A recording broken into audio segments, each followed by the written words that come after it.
ಯಾವುದೇ ಕಾರಣಕ್ಕೂ ಬಿಡೋದಿಲ್ಲ. ಮಾನ ಮರ್ಯಾದೆ ಇದ್ರೆ ಯಾವನು ತಿಂದು ಆಸ್ತಿ ಜಮಾಸ್ ಮಾಡಿರ್ತಾರಲ್ಲ ಅದು ಮುಗಿಯೋದಕ್ಕೆ ಅದು ಬೇಡ ಅದನ್ನು ಅವ್ರು ವಾಗ್ತಾರೆ ತಿನ್ನೋರಲ್ಲ 20 ಕೋಟಿ ಸಿದ್ದರಾಮಯ್ಯ ಪ್ಯಾಕೇಜ್ ಮಾಡಲಿ. ನಾವೇ ಕರ್ತ ನಾವು 300 ರೂಪಾಯಿ ಮಾಡಿ ಅವ್ರು ಕೊಡಬೇಕು. ಇದನ್ನ ರೈತರಿಗೆ ಕೊಟ್ಟು ಹಾನಿ ಐತಿ. ಡೈರಿಗಳು ಪೇಮೆಂಟ್ ಮುಖ್ಯ ಹೋಗ್ತಾವೆ ಕೆಲಸ ಈ ರೀತಿ ಆಟ ಆಡಿಲ್ಲ.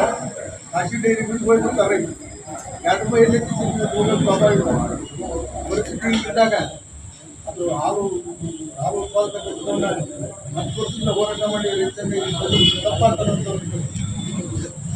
ಸದ್ಯಕ್ಕೆ ಹಾಲು ಕೊಡಬೇಕು ಅಂತೇಳಿ ಪ್ರತಿ ಸಾರಿನ ಹೋರಾಟ ಮಾಡಿ ಸರ್ಕಾರ ಗಮನ ಸೆಳೆದ ಹಾವೇರಿ ತಂದು 20 ಕೋಟಿ ಹಾನಿನ ದಂಡನ ನಾವು ಕಟ್ಟಿದ್ದೀವಿ. ಎಲ್ಲ ಹುಡುಗಾಟ ಬಿಡಬೇಕು.